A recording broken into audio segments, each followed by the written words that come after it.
Chapter 22. Rebecca was in the quarantine cave when the Battle of Magadan Defile began.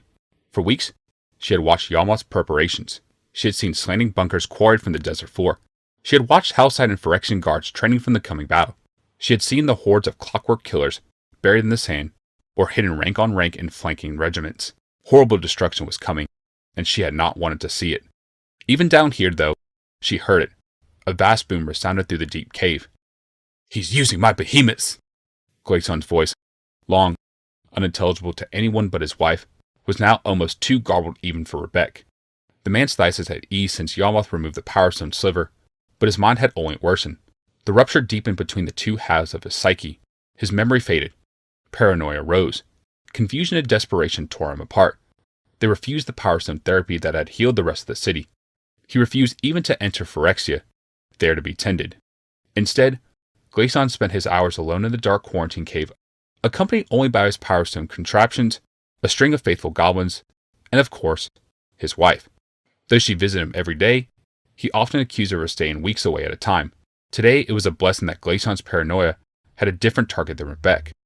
Another thunderous boom filled the chamber.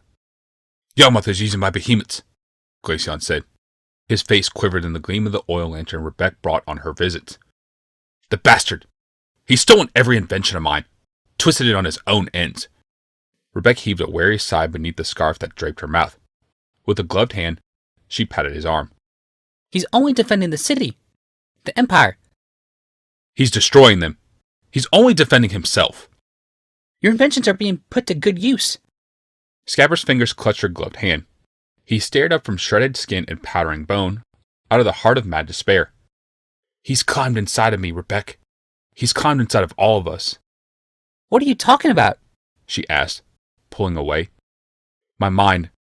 Those stones he has. What he calls a cure. He implants those stones and can see the minds of the people. Power stones absorb the character of a person. I believe that now. They take on the qualities of strong people. He reads our minds. He put one of his stones in me, too." Glaecion dragged back the blankets from the scar on his side. It was mounded and infected, stitches like black spiders straightened the cut. "He put a stone in here." Rebecca shook her head grimly. "He took a Power Stone out of you. He didn't put one in. I watched him." "He put one in. He uses it to ravage my mind. He takes my thoughts, my inventions, my dreams, and twists them. How else did he find out about the behemoths?" "Behemoths are hard to hide," Rebecca said. "Yahmoth has complete control of the mana rig. It's amazing he hadn't discovered them sooner." "The mana rig. Yes, the mana rig." "Listen, you lie here alone in the dark. Your mind is too brilliant to dwell in darkness. It's no wonder you come up with these beliefs about what is happening, but they aren't true." "You listen. I've been afraid to tell you this. I've been afraid even to think. He's listening all the time, but he can't listen now. Not while he's fighting. So I tell you now. Don't tell Yahmoth. Don't tell him what I'm about to say." Sighing in resignation, Rebecca said, "What is it this time?" "The Thran Temple. You can take the people away in the Thran Temple. Every stone in that temple is a plane unto itself. It's not just a whole world. It's a whole multiverse. You could live there forever. Our people could survive." "Our people will survive. Yahmoth will win this war. Even if he doesn't, there is Phyrexia." "No. Whoever goes there is changed. Is destroyed. You can save the rest. You can take them away in the Thran Temple." "Take them away?" "A control stone. Create a control stone, just like the ones they moved from the sedan chairs. Create a control stone and mount it on the central altar of the temple, and you could fly it away from Halcyon, away from the war, from destruction." Rebecca could only stare, mouth dropping open in amazement. "You could save our people, Rebecca. They could ascend, just as you always hoped. You could take them to heaven. Take them away from this hell." A new light had entered Rebecca's eyes, a blue and fragile light in the warm blanket of lamp glow. "You know it can be done. You know it must be done." "I know it can be done," Rebecca echoed distantly. "Don't tell Yahmoth." "No." "Don't let him plant one of those stones in you." "No." "Promise me you'll do it. Promise me you'll make the control stone. Promise me you'll take our people away from here." "No." Eyes distant in the black space, She stood, took a deep breath, and said, I have to go. There's a battle being fought. Yes. Go, Rebecca. Leave me. But save them. Save them. By the second day, most of the reserves were spent. The freshest Housite troops were weary to the bone. Not so Commander Gix and his Phyrexian warriors. They fought on despite wounds that would kill mere humans. Forward! Phyrexians exploded from the entrenchments. Gix ran with them. They were black and boiling masses. It seemed the old volcano was disgorging in a bubbling tide of lava. Their armor was scaly. Their helms ended in barbed horns. The articulate joints of their shoulder, elbow, thigh, and knee plates made them seem inhuman monsters. Isn't that what we are? The commander mused. It was merely an observation, not a condemnation. Yahmoth had been right about everything. On a day long ago, he had forced Gix to accept the cure for Thysis, the power that lay in that cure. Perhaps Gix had died that day, the old Gix. But a new man was born, a new monster. He charged at the head of that surging company of Phyrexians. Gix held his head high, a head now a third larger than it had been. The change had been shortly after his Phyrexian heartstone had been implanted. Even as his skin grew healthy again, his tangled locks of hair had fallen out. Beneath it, skin and skull both had grown outward. The change at first had frightened him, but a voice within assured him there was nothing to fear. Skin and skull grew to allow his brain to grow as well. A newfound clarity of thought seemed to confirm this belief. Suddenly, the whole insane world would come clear to him. Even as his skull had settled into its current, straightened form, his mind had been settled to devotion to Yahmoth, his glimpse of the Master's vision, his delight in his work. That simple clarity of purpose impelled his pickaxe cleanly into the head of a dwarf. The little barbarian trembled for a moment on the pick. It had punched through the top of the thing's head, like a snake's fan into an egg. The tip must have been lodged in the dwarf's spine to make it shudder like that. Gix lifted the pick, and the barbarian came up with it. No matter. Gix's arms were longer and stronger than they had been. With their bulging sheen and the thick stalks of their hair that jutted from them, they seemed almost the legs of a giant fly. Mid-strike, Gix gave the pickaxe a shake. Limp and bloody, the dwarf flopped stupidly off of it. Gix impatiently spun the haft and brought the axe down to kill another dwarf. Just like harvesting mushrooms, he shouted above the clamor. Smiles went up along the lines of Phyrexians. Smiles were their teeth and lips capable of drawing back from them. Some showed their appreciation only by poking their picks into more dwarf heads, just like mushrooms, soft and white, with that satisfying little thump when the spike penetrated the cap. Then there were no more dwarfs. They lay in the messy ruin behind them. Blood came from one end and a similar substance from the other. Barbaric. They couldn't even die well. These little mushroom men. The human warriors beyond at least provided more sport. They yelled and scuttled, landed a few swings, dodged a bit better. They were more like albino cockroaches in the deep caverns. Hard to catch, hard to kill, but not particularly dangerous. The way to kill cockroaches, at least ones you weren't planning on eating, was to simply squash them. Gix swung his body-laden pickaxe with one arm, bashing two humans to the ground. He wielded his dagger with the other. A slash toward the mouth was always good with a dagger. That way, if the foe tried to duck, he would get his eye sliced open like a pear of grapes. Gix was strong enough to do that. A slice entering one's temple, severing the nasal bones, and exiting the other temple. If the foe tried to leap, he would get his throat. If the foe came straight on, as in the current case, Gix cut the man's mouth open from ear to ear. It wouldn't be a debilitating injury for a truly warlike race, but humans were amazingly unwilling to fight on just their jaws hung limp beneath severed muscles. This warrior, for instance, look at his bloody smile and the lower lip quivering across the voice box. See how he falls to his knees and buries what used to be a face in his hands. If a Phyrexian were cut like that, he'd continue to fight on, wearing a permanent grin. Commander Gix battled onward, admiring the soldiers with him. They were beautiful. Large heads, wide eyes, rigid noses, tusks, chin horns, pointed ears, and they fought beautifully. One woman sank tiger-like claws into a human's breast and ripped its torso wide open. One man, who had lost his sword hand, stabbed with the sliced ends of his own radius and all in the bones.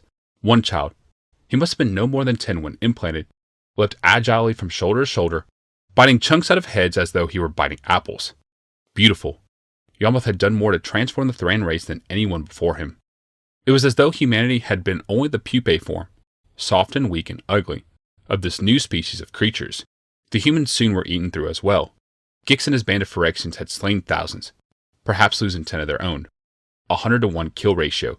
Truly, these creatures were no more than pupae. Forward! Gix shouted. To the defile! A third day dawned on the Thran-Phyrexian War. In the city, the sounds of battle were drowned beneath the cheers of the people. They lined the eastern walls, crowding every elevation that gave view of the battlefield below. They filled every balcony and overlook of the Thran temple. Crystals sent their images outward in minute rainbows. It was as though the gods themselves stared avidly at the battle below. Yet these gods said nothing truly. They saw all from a distance. They saw Phyrexian strength and success without seeing Phyrexian grotesque and savagery. For the citizens of Halcyon, the war had become a faraway spectacle, a carnival in literal sense, a feast of flesh. The crowd watched with hushed apprehension. Whenever a Thran ship went down, whether by a ray cannon blast or raking light by the mirror rays, the crowd cheered. Each new surprise of Yahmoth brought more hurrahs. Sand crabs, hidden armies, behemoths, Phyrexian warriors. Each brought shouts of hope, cheers, and even laughter from the Halcytes. The sound echoed mockingly in Rebecca's ear. She stood at the highest point of the Thran temple. This parapet was not open to the public, was in fact not even part of the original design.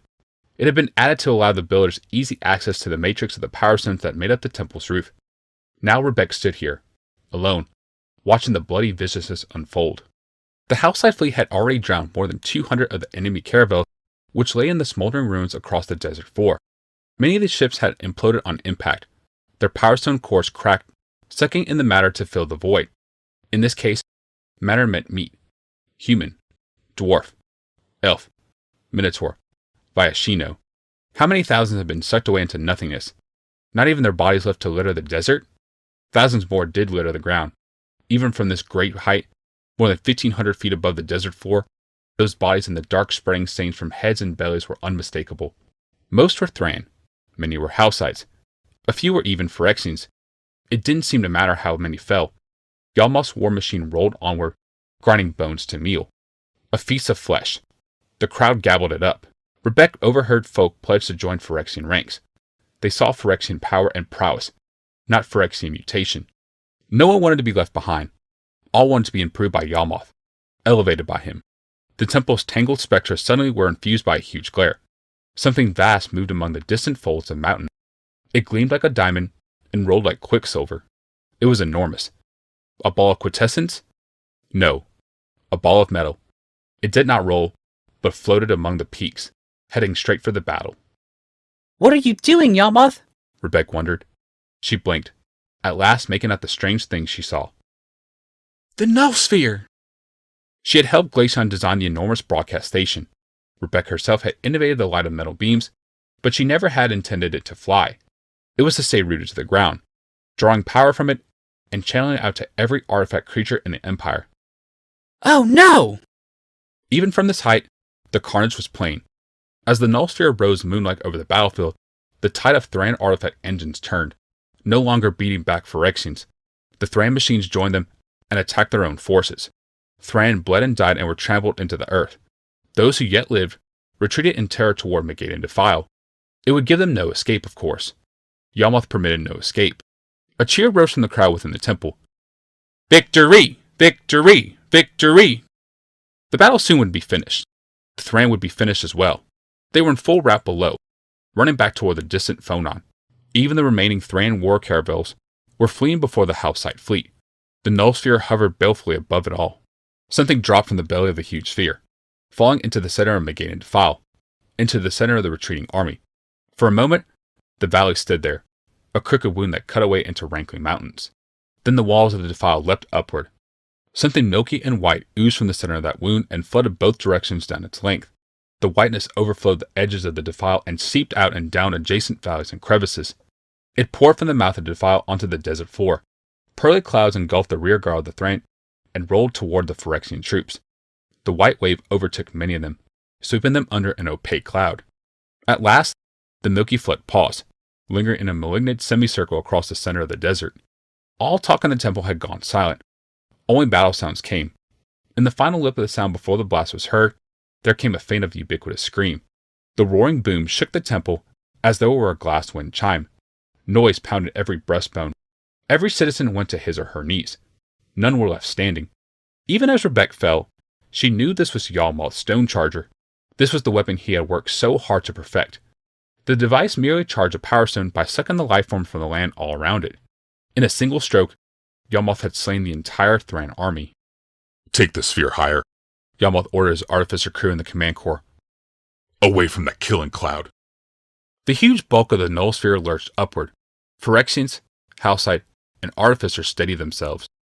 Redirect the sphere's mana pumps. Draw mana from that cloud. It is pure energy.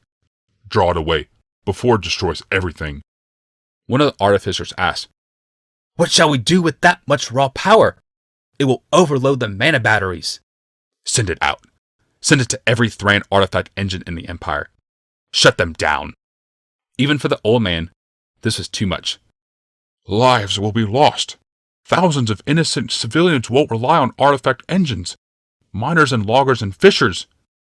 Do it, and be glad I do not ask you to turn those machines against their owners. Yahmoth's mood seemed to soften. It is only temporary. Only until the Thran Alliance sues for peace and recognizes me as the true Emperor. Then, all the devices will be reactivated. Then I will have a much greater use for this mana energy. My artificers will rig a channel by which mana power can be shunted from Dominaria directly into Phyrexia.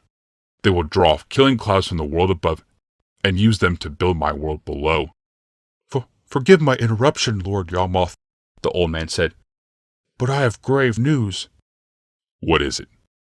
Fingers rushed across the power stones in the arms of the command chair.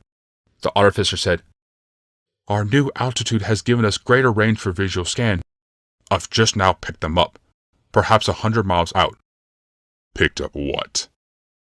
2 more fleets of Thran ships. 2 more invading armies.